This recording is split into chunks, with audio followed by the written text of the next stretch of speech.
Le scorpion, signe magnétique, mystérieux, énigmatique, craint, adoré ou haï.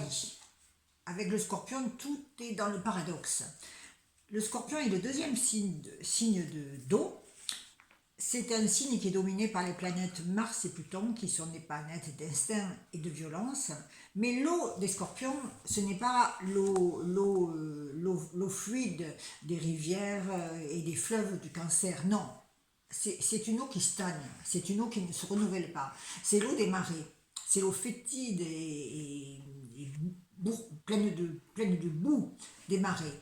Le scorpion n'apparaît pas comme quelqu'un de violent, de turbulent, de très actif comme le bélier, parce que le scorpion est très mystérieux.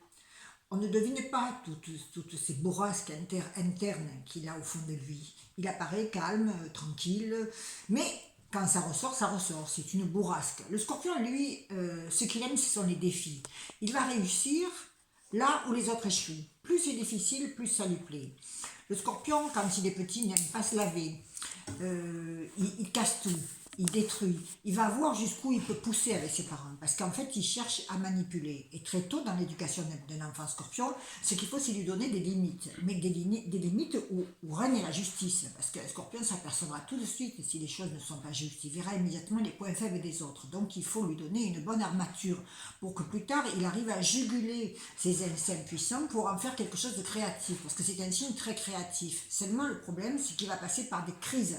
Il a besoin de passer par ces crises. Si sa vie est trop monocorde, paisible, où rien ne se passe, il y a comme un danger en latence qui pourrait d'un coup surgir, parce que c'est l'homme des crises. C'est celui qui va régler les crises. Quand il y a des crises énormes dans une société ou dans une famille, c'est le scorpion qui va remettre de l'ordre. Parce que là, c'est là où il est le plus fort. Par contre, c'est vrai qu'il peut être rancunier, vindicatif, possessif, destructeur, autodestructeur aussi.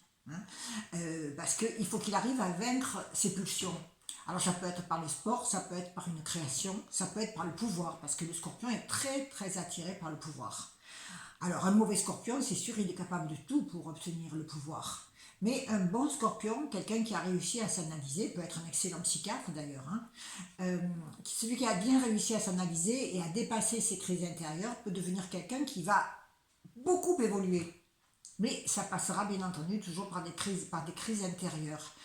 En amour, c'est quelqu'un qui est très possessif, qui est dominateur, qui aime un peu le drame. Il distille un peu comme un style de poison. Et c'est pour ça qu'il aimante les autres. Mais soit c'est l'amour total, soit c'est la haine et le rejet. Donc c'est un signe très ambigu. C'est sûr que s'il est dominé par Saturne, c'est un scorpion qui est maîtrisé, mais qui peut être justement aigri. Mais si Mars et Pluton en plus dans le thème sont forts, alors là vraiment c'est les pulsions, ce sont les pulsions déchaînées, c'est un signe très sexuel. Voilà.